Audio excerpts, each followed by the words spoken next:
Partie 1. Fondamentaux de la gestion des stocks. La gestion des stocks est une discipline très technique car elle fait appel à de nombreux concepts de gestion, de statistiques et nécessite d'une bonne vision du fonctionnement de la chaîne logistique de l'entreprise. La simulation et la prise de risque sont également les facteurs clés de réussite, limités heureusement par les gestionnaires maîtrisant parfaitement leurs fondamentaux. La gestion des stocks peut être considérée comme une discipline de gestion appartenant à la famille des techniques d'organisation logistique, gestion des flux des entreprises, et dont l'enjeu principal consiste à disposer de ressources suffisantes pour ne pas bloquer les efforts, les différents processus de production ou de vente, tout en cherchant à limiter la ressource pour des questions de performance économique. Dans l'entreprise, la personne en charge de la gestion des stocks est dénommée gestionnaire de stock et nous allons voir tout au long de cet ouvrage qu'il possède pour bien accomplir sa tâche un certain nombre de techniques fondamentales. C'est la raison pour laquelle nous parlerons ici de technicien gestionnaire de stock. Son rôle consiste bien entendu à rechercher l'optimisation et la bonne adéquation des stocks par rapport aux besoins de l'entreprise. L'optimisation des niveaux de stock est donc une précaution constante d'un gestionnaire en charge de ces questions. Cependant, ce n'est pas toujours chose facile.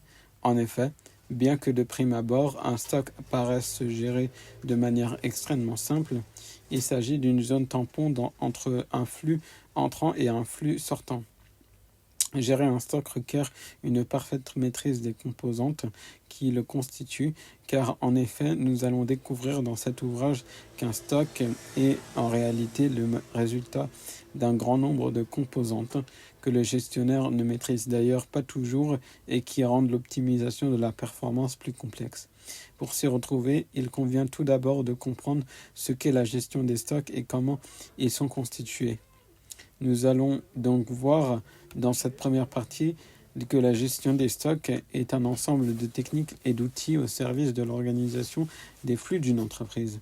Elle intervient dans le domaine des approvisionnements puisqu'elle fournit des réponses claires à des questions qui se posent par le gestionnaire d'approvisionnement, à savoir quand approvisionner en fonction d'un seuil à période fixe, etc. et combien, calcul de quantité économique d'approvisionnement. La prédominance des techniques de gestion de stock dans le travail d'approvisionnement est telle qu'en général, les personnes en charge de la gestion des approvisionnements sont également des gestionnaires de stock matière. On parle alors du poste gestionnaire d'approvisionnement. Il comprend bien entendu l'établissement et le suivi des commandes, mais surtout le paramétrage et le pilotage des stocks, techniques que nous allons détailler dans cette partie, et c'est en cela que le poste d'approvisionnement est très différent de celui d'acheteur. Mais nous retrouvons également la gestion des stocks plus en aval de la supply chain interne d'une entreprise industrielle, c'est-à-dire en fabrication. Il s'agit alors des techniques de gestion des stocks d'en cours, de calcul de quantité économique de lancement. Pour finir, nous retrouvons la gestion des stocks en expédition avec la gestion des stocks de produits finis et la régulation du flux de livraison.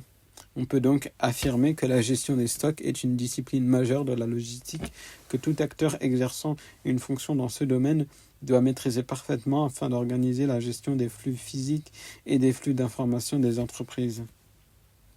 Chapitre 1. L'essentiel de la gestion des stocks. Executive Summary. Pour commencer, nous allons étudier les quelques basiques de la discipline au travers de réponses à des questions simples de type « Qu'est-ce qu'un stock ?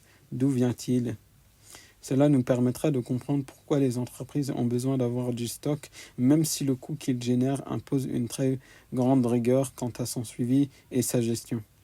Le mythe du zéro stock a disparu depuis quelques années, car comme nous allons le voir, les questions à traiter au travers de la gestion des stocks sont parfois très complexes et les équilibres entre clients et fournisseurs fragiles. Donc, qu'est-ce qu'un stock ? Le flux entrant est maîtrisé par ceux qui passent les commandes d'approvisionnement pour un stock matière. Les gestionnaires en charge de l'ordonnancement et des lancements pour les flux d'encours et de produits finis. Le flux sortant s'est imposé par le client puisque son rythme de consommation ou temps d'écoulement est directement lié au rythme des ventes. Le degré de maîtrise d'un stock s'effectue donc presque uniquement en maîtrisant le flux entrant. C'est là la raison pour laquelle la responsabilité des stocks pèse sur ceux qui actionnent les robinets d'entrée et non ceux de sortie. Pourquoi stocker ? Plusieurs raisons peuvent expliquer la mise en place d'un stock.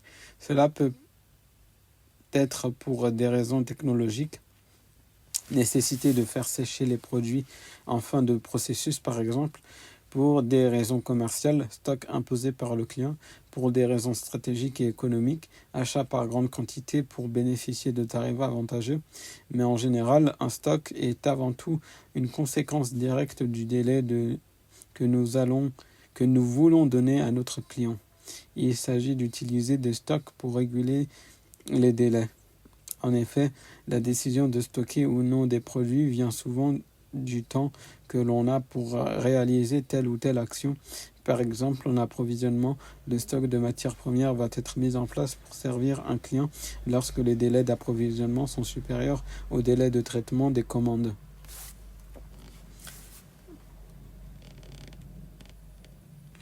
Dans la figure, seul le processus de traitement de la commande pour expédition, c'est-à-dire l'enregistrement, la préparation et l'expédition de la commande, ne peut être fait dans le délai souhaité par le client. Cependant, pour pouvoir expédier des produits, il est nécessaire d'anticiper la fabrication et l'approvisionnement. Nous sommes donc dans une fabrication et un approvisionnement sur stock. Le stock permet de masquer le délai de production et l'approvisionnement vis-à-vis du temps vu par le client. Le choix de mettre en place ou non un stock relève de la stratégie industrielle et de l'adéquation entre le besoin en délai du marché et le délai d'obtention organisé dans l'entreprise. Le marché et les concurrents imposent plus ou moins un délai et chaque entreprise possède des contraintes en interne qui conduisent à un délai d'obtention. Ces contraintes sont traditionnellement les suivantes. Besoin de files d'attente du processus de production pour effectuer l'ordonnancement à court terme et avoir suffisamment de temps pour actionner les leviers de capacité. Puisque les entreprises n'ont pas forcément la possibilité de travailler à capacité infinie, elles effectuent ce que l'on appelle une adéquation charge-capacité. Cela signifie qu'elles régulent la capacité en fonction de la charge afin de tenir les délais tout en optimisant les rendements ateliers. Ces décisions de mise en œuvre de capacité n'étant pas instantanées, changer de schéma horaire en production prend plusieurs jours. Il est nécessaire de gérer une file d'attente plus ou moins longue devant les postes de travail, ce qui génère du stock à différents endroits du processus de fabrication. Quantité minimum en approvisionnement ou fabrication. Pour amortir les temps de réglage ou les frais liés à la passation de commandes, la multiplication des réglages en fabrication ou des commandes d'approvisionnement qui, eux, entraînent des réglages par le fournisseur, entraînent des pertes de rendement et donc un risque d'augmentation des prix de revient. Il est en général nécessaire d'arbitrer entre le besoin de regroupement des commandes pour éviter les réglages logiques de rendement atelier et fabriquer au juste besoin en fonction des commandes des clients ou des besoins en fabrication pour l'approvisionnement. Bien entendu, l'objectif est de tout faire pour diminuer les recharges, les réglages, mais le type de projet permettant d'y arriver, la démarche SMED, étant souvent un processus long. Il est fréquent que le stock positionné en amont d'un poste de travail trouve sa justification sur ce terme.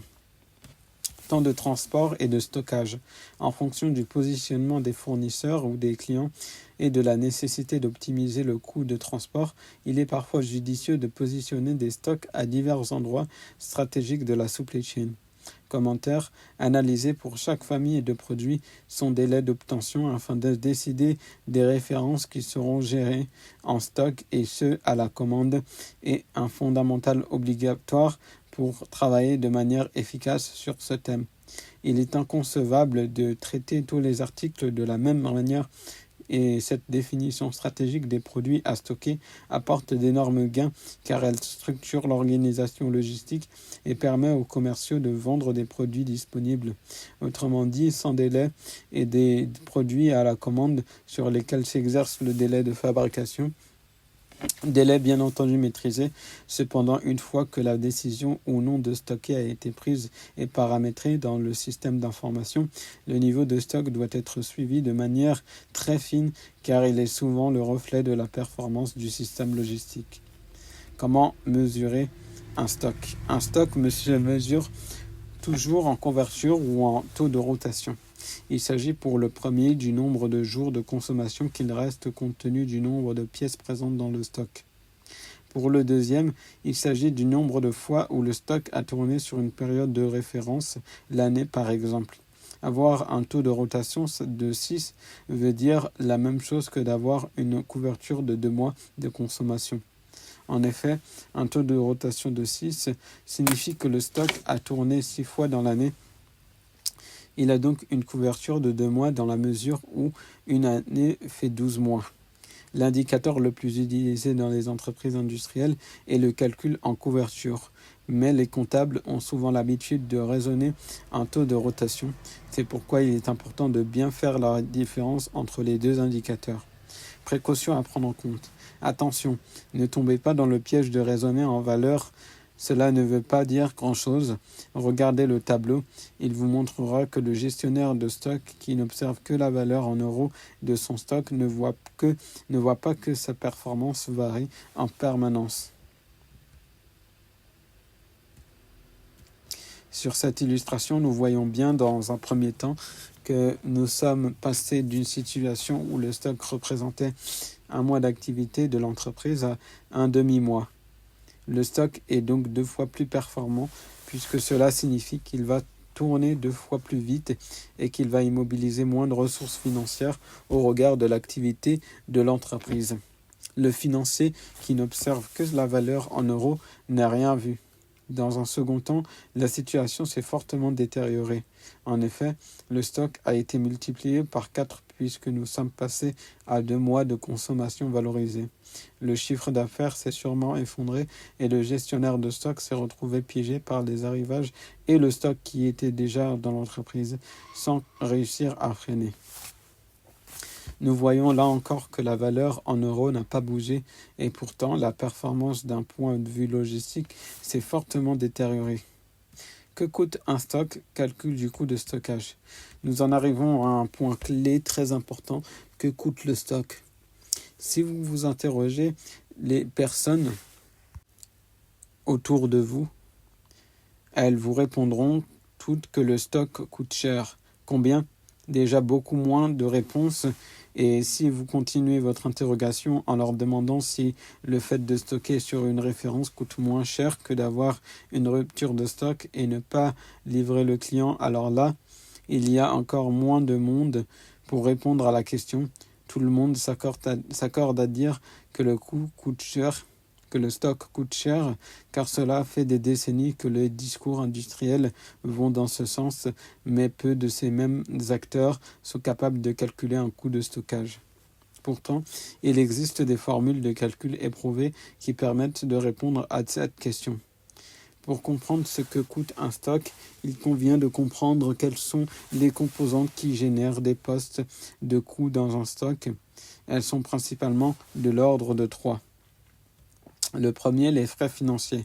En effet, avoir des millions d'euros en stock empêche de placer cet argent sur des comptes rémunérés.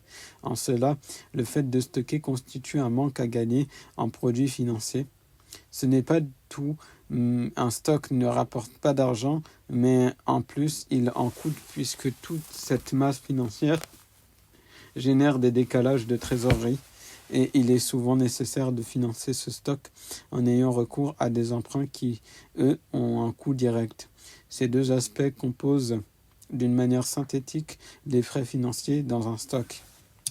En deuxième, les frais de magasinage. Il s'agit là de tous les frais liés au fait de stocker, le salaire des magasiniers, les coûts des chariots et du bâtiment, les frais du système d'information, etc. En troisième, les frais de dépréciation. Un stock vit, puis il meurt. Et le risque de dépréciation varie en fonction du secteur d'activité. Il est plus grand dans des secteurs ayant des cycles de vie très courts ou encore dans de textiles très soumis aux phénomènes de mode. et de la quantité en stock. Bien entendu, les entreprises travaillant avec des stocks très bas sont moins soumises à ce poste de coût que les entreprises travaillant avec des stocks excédentaires. Quoi qu'il en soit, il s'agit d'un troisième type de poste de coût qu'il convient d'intégrer dans le calcul du coût de stockage. La somme de tous ces coûts permettent de calculer le taux de possession des stocks. Ce taux varie en fonction des entreprises entre 20 et 30% de la valeur des stocks. Il peut donc se calculer en reprenant tous les postes de coûts cités juste avant et en ramenant ce coût à la valeur des stocks, mais force est de constater que la majorité des entreprises a un taux moyen autour de 20%. Alors, en simulant un stock avec cette valeur, il est plus que probable que le calcul économique soit très proche de la réalité. La formule de calcul d'un coût de stockage est donc coût de stockage, stock moyen en valeur, taux de possession des stocks. Pour un stock de 10 millions d'euros en moyenne sur l'année avec un taux de possession des stocks de 20%, le calcul du coût de stockage est 10 millions d'euros fois 20% égale 2 millions d'euros. Cela signifie que les coûts induits pour entretenir ce stock physiquement, financièrement et compte tenu des pertes comptables liées à la dépréciation sont de 2 millions d'euros. Comment vérifier qu'un stock est sous contrôle? Nous verrons plus loin dans cette partie comment s'analyse un stock. Mais pour bien comprendre la démarche d'analyse des stocks, il faut dès à présent appréhender la problématique d'activité du stock. En effet, même si nous pouvons penser que toutes les pièces présentes dans un stock à un instant T sont le résultat d'une décision du gestionnaire, force est de constater que c'est souvent loin d'être le cas. En effet, lorsque nous analyserons un stock, il est fréquent de s'apercevoir qu'il n'y a pas que des stocks actifs, mais au contraire que notre stock est composé d'articles dormants, d'erreurs diverses, bref, de choses qui théoriquement n'ont rien à faire dans le stock, mais qui pourtant viennent augmenter son contenu de façon désordonnée et non maîtrisée. Pour repérer ce phénomène, il faut commencer par comprendre quel est le niveau théorique d'un stock. Cette notion s'appelle également le stock outil. Le stock outil représente la valeur théorique du stock en fonction de ses paramètres fondamentaux que sont le stock de sécurité et la quantité minimum de commandes. Ces deux paramètres sont largement détaillés, formule de calcul dans le chapitre 4 consacré au paramétrage. Le stock de sécurité, il s'agit du niveau de stock nécessaire pour pallier aux aléas que pourra subir un article. Son calcul est très important dans la maîtrise de la qualité de service client puisque c'est lui qui va permettre d'éviter une rupture lorsque survient un aléa. La quantité de commandes, il s'agit du nombre de pièces que va réceptionner l'entreprise après avoir passé une commande d'approvisionnement ou effectué un lancement en fabrication. Le stock de sécurité, sauf aléa, n'est jamais entamé. Le système de réapprovisionnement s'arrangera pour le compléter après chaque utilisation. Il est donc normal que le niveau de stock se situe au-dessus de la valeur de ce stock de sécurité. Quant à la quantité de commandes, lorsque nous venons de recevoir une commande, nous pouvons la retrouver complètement dans nos stocks, tandis que la veille d'une réception, elle est totalement à son niveau le plus bas. Nous pouvons donc représenter l'activité normale d'un stock par le schéma de la figure. Le stock instantané est le niveau de stock constaté au moment de l'interrogation du stock. Le stock moyen est le niveau de stock constaté sur une période. Il s'agit d'une moyenne des stocks instantanés relevés à la même période, sur une plage plus ou moins longue. Le stock outil, lui, est donc le stock moyen théorique, résultat mécanique des paramètres de gestion calculés et simulés par le gestionnaire de stock. Autrement dit, le niveau que devrait avoir le stock moyen observé si le système n'est pas perturbé. Dans le schéma de la figure, le stock de sécurité est de 30 pièces. Le stock moyen observé doit donc être constamment au-dessus de cette valeur. Autrement dit, cela signifierait que le système est très régulièrement en rupture. La quantité de commandes étant de 50 pièces, nous avons un stock théorique qui doit varier entre 30 pièces et 80 pièces. En moyenne, nous devrions être au stock outil, c'est-à-dire à 55 pièces. Le fait de comparer le stock moyen observé au stock outil, cela nous permet de mesurer le degré de maîtrise de stock. En effet, plus le stock moyen est loin du stock outil, plus cela signifie que des perturbations viennent augmenter de façon anarchique et désordonnée ce niveau de stock. On s'éloigne de la maîtrise. L'indicateur de maîtrise du stock est donc, si nous considérons qu'au-delà de 1,5 entre le stock moyen et le stock outil, nous ne maîtrisons pas le niveau de stock. Que penser de la situation suivante? Nous avons 3 fois le stock que nous devrions avoir s'il était le simple résultat des paramètres de gestion. Nous avons 3 fois le stock que nous devrions avoir compte tenu de ce que nous maîtrisons. Conclusion, ce stock n'est pas sous contrôle. Les règles de valorisation des stocks. La valorisation des stocks consiste à donner une valeur au stock, comme le montre la figure, qui illustre les principales règles de valorisation. Tout va dépendre de la nature du stock. En effet, un stock de matières premières va se valoriser au prix d'achat, qui est en fait une moyenne des coûts d'achat présents dans le stock en fonction des différents arrivages. Un stock d'encours, quant à lui, va reprendre le prix d'achat des pièces et va ajouter une partie de la main-d'œuvre et des coûts machines en fonction du degré d'avancement du produit dans le processus de production. Enfin, le stock de produits finis se valorise au prix de revient, c'est-à-dire au coût complet, intégrant toutes les étapes du processus de production, ainsi que le prix des matières. La valeur du stock augmente donc au rythme de l'avancement du produit. C'est pourquoi il est souvent préférable en termes d'immobilisation financière de stocker de la matière première que du produit fini. Bien entendu, cette approche comptable ne tient pas compte de la réactivité qui est souvent plus grande lorsque l'on stocke des produits plus proches de la sortie. Nous verrons en chapitre 6 comment mener une démarche d'analyse des stocks et ainsi conserver cette manne financière considérable sous contrôle. Mais avant, il y a encore un certain nombre de techniques à aborder. C'est l'objet des chapitres 2, 3 et 4. Nous allons commencer par la segmentation d'un stock suivant la loi de Pareto pour finir sur les techniques de paramétrage en passant par la juste détermination des méthodes de réapprovisionnement adaptées. L'essentiel, un stock est régi par des flux entrants et sortants, mais il est maîtrisé par ceux qui maîtrisent le flux entrant.